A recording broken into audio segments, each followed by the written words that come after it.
नमस्कार दोस्तों, राधे राधे, जय श्री कृष्ण। आज 18 तारीख है और आज से मौनी अमावस्या का पावन पर्व प्रारंभ हो चुका है। यह दिन केवल तिथि का परिवर्तन नहीं, बल्कि यह वह समय है जब प्रकृति भी मौन हो जाती है, जब शब्दों से अधिक भाव बोलते हैं और जब मनुष्य को सबसे पहले अपने भीतर उतरकर भगवान का स्मरण करना चाहिए। मौनी अमावस्या कहती है कि आज के दिन जितना कम बोलो उतना अधिक सोचो, जितना कम दिखावा करो उतनी गहरी भक्ति करो, क्योंकि आज का मौन, आज का स्मरण और आज का भाव ही आने वाले समय की दिशा तय करता है। मौनी अमावस्या हमें यह नहीं सिखाती कि बस दान कर दिया और कर्तव्य पूरा हो गया, बल्कि यह अमावस्या कहती है कि सारे दानों में सबसे बड़ा दान भगवान की भक्ति है, भगवान का भजन है, भगवान का स्मरण है और सबसे बड़ा सुख है मौन रहना, चुप रहना, अपने भीतर की आवाज को सुनना और बिना किसी दिखावे के ईश्वर से जुड़ जाना। जब मनुष्य मौन धारण करता है तभी उसकी भक्ति अविरल बनती है, तभी उसका मन भगवान में स्थिर होता है।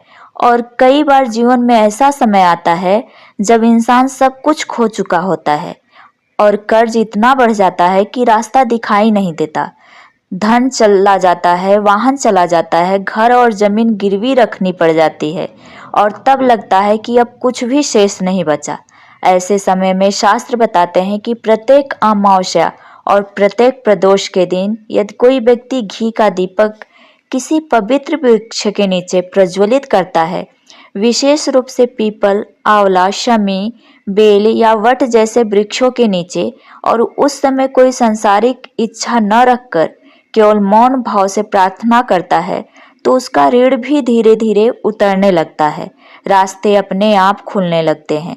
स्वधा शब्द का उच्चारण केवल एक शब्द नहीं, यह वह सेतु है जो जीवित व्यक्ति को उसके पूर्वजों से जोड़ता है। जब हम स्वधा का स्मरण करते हैं तो मन को सुख मिलता है, और जब स्वधा भाव से बोला जाता है तो जीवन में संपन्नता का मार्ग बनने लगता है। अमावस्या के दिन पंचामृत बनाकर भगवान शंकर को अर्पित करना भी उसी परंपरा का भाग है। दूध, दही, शहद, घी और शक्कर से बना पंचामृत जब शिव को अर्पित किया जाता है तो शिव स्वयं पितरों को तृप्त कर देते हैं। उन्हें अलग से जल या भोजन की आकांक्षा नहीं रहती। बेलपत्र का भी अपना एक गूढ़ रहस्य है। सामान्य दिनों में बेलपत्र जिस प्रकार चढ़ाया जाता है, जब पितृ शांति का भावना हो तो उसका क्रम बदल दिया जाता है। जब डंडी का भाग शिवलिंग की ओर और पत्ते का खुला भाग बाहर की ओर रखा जाता है, तब वह अर्पण केवल शिव को नहीं बल्कि पितरों की तृप्ति के लिए भी माना जाता है। शिव का जब तृप्त होते हैं तो पितर स्वतः शांत हो जाते हैं।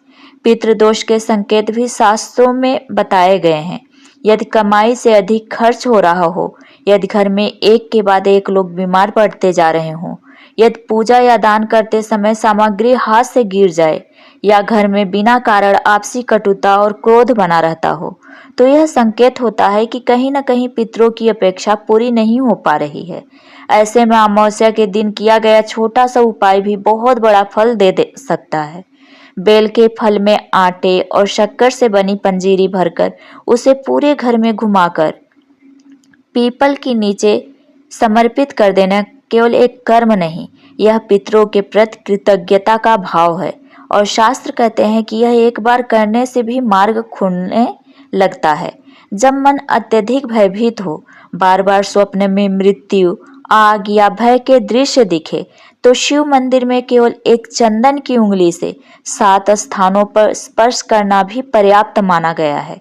शिवलिंग, गणेश, कार्तिकेय, माता पार्वती, जलाधारी, जल प्रवाह के विपरीत भाग और नदी के मस्तक पर लगाया गया चंदन पितरों की सद्गति प्रदान करता है, क्योंकि चंदन शिव को भी प्रिय है और पितरों को भी प्रिय है।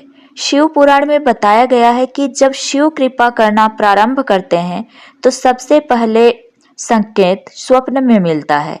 यदि किसी को स्वप्न में शिव दर्शन होने लगे, शिवलिंग दिखाई दे या कथा सुनने का अनुभव हो, तो समझ लेना चाहिए कि कोई बड़ा कष्ट टल चुका है और शिव ने अपने भक्तों को स्वीकार कर लिया है। एक साबुत चावल का दाना और एक लोटा जल भी शिव की कृपा का माध्यम बन सकता है। जब चावल शिव को अर्पित करके जल चढ़ाया जाता है तो पितृ दोष, वास्तु दोष और काल सर्प दोष जैसे बंधन स्वतः शिथिल हो जाते हैं, क्योंकि शिव पर चढ़ाया गया जल माता पार्वती तक पहुंचता है और वहीं से पितरों को संतोष प्राप्त होता है। शिव का एक नाम, एक जप 3 पीढ़ियों को तार देता है। जैसे त्रिशूल एक ही स्थान से पकड़ा जाता है और तीनों दिशाओं में कार्य करता है, वैसे ही शिव नाम का स्मरण नाना पक्ष, दादा पक्ष और पूरे कुल को स्पर्श करता है। जब घर में कथा, व्रत, अभिषेक या कोई शुभ कार्य होता है तो वह केवल वर्तमान पीढ़ी का कर्म नहीं होता, उसमें पितरों की भी स्वीकृति और प्रेरणा जुड़ी होती है।